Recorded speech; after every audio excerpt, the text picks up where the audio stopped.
Ngayong lumalakas ang bulungan tungkol sa posibleng impeachment kay Vice President Sara Duterte, oras na para busisiin kung ano ba talaga ang takbo ng laban. Hindi ito simpleng intriga. May galawan, may traidor, may kontrol, at may nilulutong plano. Sa reading na to, no, haharapin natin ang realidad. So, sino ang kalaban, sino ang plastic, at kung may laban pa ba siya. So, pakinggan mo ang sinasabi ng baraha, guys, no? So, direkta. Walang paligoy-ligoy ito. So, based sa totoong galaw ng politika. Tingnan natin sa ating baraha.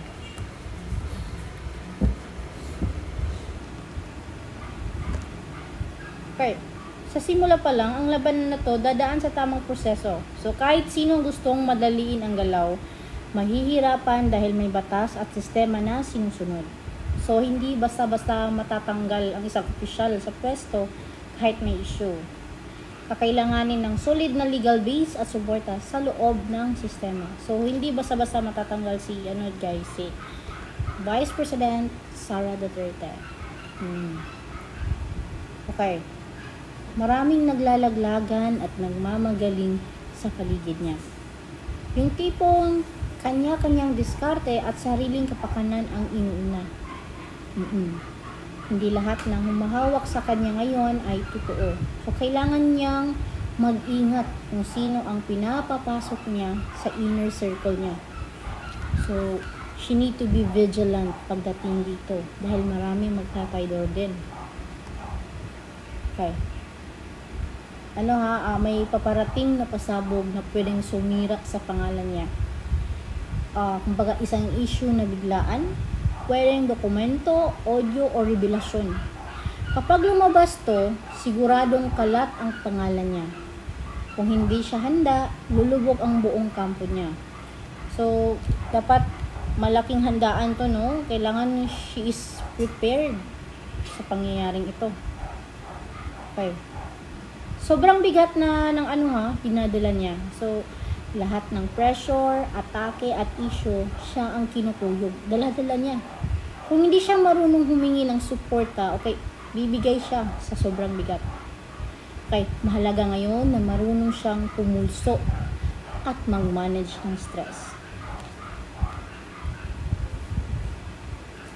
Okay, the Lovers. Naka-reverse yung card natin dito, guys. So, may mga dating kakampi na magbabago ng ihip. Loyalty issue to. Ito ang pinaka-problema niya ngayon. Hindi lahat ng malapit sa kanya ay tutulong pag mainit ng sitwasyon. Yung iba, naghihintay lang ng tamang timing para tumiwalag. So, di lahat ng andyan sa kanya ngayon, totoo. So, yung iba dyan mag-play safe na. Napakingkot. So, hindi na siya makatulog sa sobrang kaba, stress. Bumibigat ang mental pressure araw-araw. Masyado siyang apektado ng takbo ng issue, no? So, lalo na kapag may bagong lumalabas na balita. Kung hindi niya ayusin ang isip niya, baka tuluyan siyang bumigay. Kasi discard, no? Problema to eh. So, marami siyang dala-dalang, marami siyang baggages na kailangan niyang i-well manage. Kasi hindi madali yung issue niya. Okay, discard, no? Lalabas ang matinding katotohanan, no? May mga ebidensya at pasabog na hindi na kayang itago. Ito ang pagbabago sa takbo ng laban. So, depende sa timing, no? Kung makakabuti o tuloy ang sisira sa kanya. So, kailangan talaga niyang mag-ingat, guys. Kailangan planado lahat kung anong gagawin niya. To save herself, yes. So, okay, itong card, no, 7 of Cups. So, maraming ilusyon at peke sa paligid niya. Yung tipong puro salita, pero walang laman. Kung hindi siya marunong kumilatis, maloloko siya ng mga nagpapanggap na kakampi.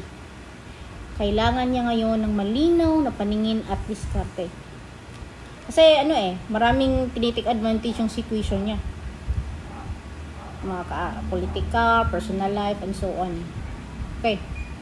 Naka-reverse yung Queen of Wands natin. So, may babae sa paligid niya na nagmamagaling pero walang matinong diskarte. So, posibleng siya o isa sa mga advisors niya. So, sobrang tapang pero walang control sa emosyon. Pwedeng makasira sa kampo kung hindi maaagapan. So guys, you decide, kailangan balance, calm, di yung padalos-dalos. Okay, this is the devil card. So may malalaking tao sa likod niya na gustong kontrolin ang kilos niya. Okay, manipulasyon at lihim na galawan ang gumugulo sa sitwasyon. Kung patuloy siyang madadala sa mga ito, siya rin ang babagsak. Okay, kailangang putulin niya ang mga tali habang may oras pa. So, she need to correct everything, no? Especially yung mga bagay-bagay na kumukontrol sa kanya, na which is, she knows na hindi na nakakabuti sa kanya. Okay. Nawawalan na ang direksyon at plano ng kampo niya ngayon, guys, no? So, ang dating kumpiyansa, nagiging alanganin na. So, marami ang unti-unting bumibitaw. Nawawalan ng pag-asa. Totoo yan. Kung hindi siya magpo-focus, tuluyang lulubog ang suporta sa kanya. Oo, kasi maraming ano dito maraming twist na mangyayari. Okay. 10 of Swords, may batining pagtataksil na mangyayari. Betrayal to. Yung pinagkakatiwalaan niya mismo, siya pa ang magpapahamak sa kanya. So, isang malapit sa kanya ang maglalaglag, no? Pag lumabas to, mahirap nang bumangon. Kasi alam lahat ng secrets niya dito Yung, kumbaga, yung plano lahat from the start, alam na alam nito. So, okay. Maraming plastic sa paligid niya. Yung mga puro salita pero walang tunay na malasakit. Kung hindi, alam niyo, kung hindi siya marunong dumistansya, no, sa mga ganitong tao, siya rin ang mapapahamak. So, kailangan niyang suriin kung sino talaga ang totoo. Kasi sa likod ng maskara, lahat sila ay may tinatagong lihim na sikreto o intensyon. Okay. So, the 4 of Pentacles, no? Oo. So, ayaw niyang pakawalan ang pwesto. Yes. Kahit obvious na delikado na. Kapituko pa rin. So, gusto niyang kontrolin ang sitwasyon kahit bumabagsak na ang imahe niya. So, dapat niyang pag-isipan kung worth it pa ba o mas lalala lang. Kasi syempre, kahit tayo nangihinayang tayo kasi they are a good influencer The daughter test, diba? Kaya, kahit tayo nangihinayang. So, hindi patas ang laban, no? May dayaan, maniobra, at baluktot ng galawan sa paligid. So, kahit anong gawin niya, may bias at kontrolado ang ilang desisyon. So, kailangang gumawa siya ng ng diskarte para hindi siya matuluyang lamunin ng sistema. Kasi marami talagang gustong tumbahin ang mga Duterte. Lalo na kasi andyan siya ngayon, di ba? So, okay, ito. May traitor sa loob ng kampo niya. Di ba? Yung akala mong kakampi, siya pa ang nagbibigay ng impormasyon sa kalaban. Kung hindi niya huhulihin agad to, no? So, siya rin ang magdudurusa. So, kailangang maglinis ng paligid habang may panahon. Diba? Nakita natin yon. Una pa lang. Yun yung magtutumba sa kanya or tutumba sa kanya. So, marami ang tatalikod pag sumikip na ang labanan, guys. So, yung tipong habang okay pa ang sitwasyon, okay, kakampi pa niya. Pero pag nagbagsak na, wala na. Talikuran na. So, sa gobyerno, uso ang lipatan at balimbingan. Alam niya yon. Pero yun nga, no, maraming mga leaks na mangyayari, anything na ikakasira ng reputation niya. So, okay. May mga makapangyarihang tao na gusto siyang gamitin para sa pansariling interest. So, we know some of them, di ba? Kung papayag siya, siya rin ang ipapahamak ng mga to sa dulo. So, dapat niyang alamin kung sino ang gumagalaw para sa kanya at sino ang gumagamit lang. So, hindi lahat ng may pera, no, tunay nakakampi. So, may traitor din dito, no, may mga bias din. So, medyo critical yung, condition. So, kumbaga, matinding pagkalugi to, ang paparating So, pwedeng pondo, suporta, o reputasyon ang malagas. Yes. Kung hindi siya mag-a-adjust, no, unti-unti siyang iiwan ng mga dating kakampi. At pag nawala na ang resources, mawawala na rin ang respeto. Especially nung mga andyan, no, malapit sa kanya. Pero yung mga taong bayan, mga nakakilala sa kanya, yung respeto andyan pa rin. So, nakadepende pa rin yun sa tao. Okay. Ang dating palakpakan ngayon, buna, no? So, Nawawalan na ang suporta, unti-unti na siyang binabaliwala. Dati bida, ngayon parang wala na ring naniniwala. Kailangan niyang gumawa ng malinis at matinding comeback kung gusto pa niyang bumangon.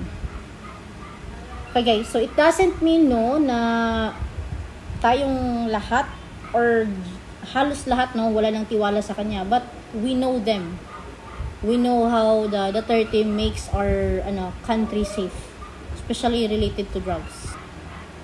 Okay. So sa reading na to no, malinaw na ang baraha may conflict, traitor, plastic, demonyo sa paligid at biglang pagbagsak. Okay, sa gobyerno walang forever. So kung di ka marunong pumili ng tao, laglag ka. Kung puro pride, lalo kang lulubog. May chance pa siya, pero oras na lang ang kalaban.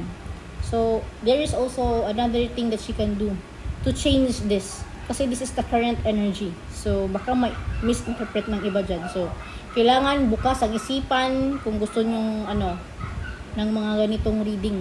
Kasi no, hindi naman porket negative is negative talaga. So negative is also an awareness. So you can change anything, di ba? At least alam mo kung anong mangyayari. Ano ang maposibleng mangyayari. So you can change that one.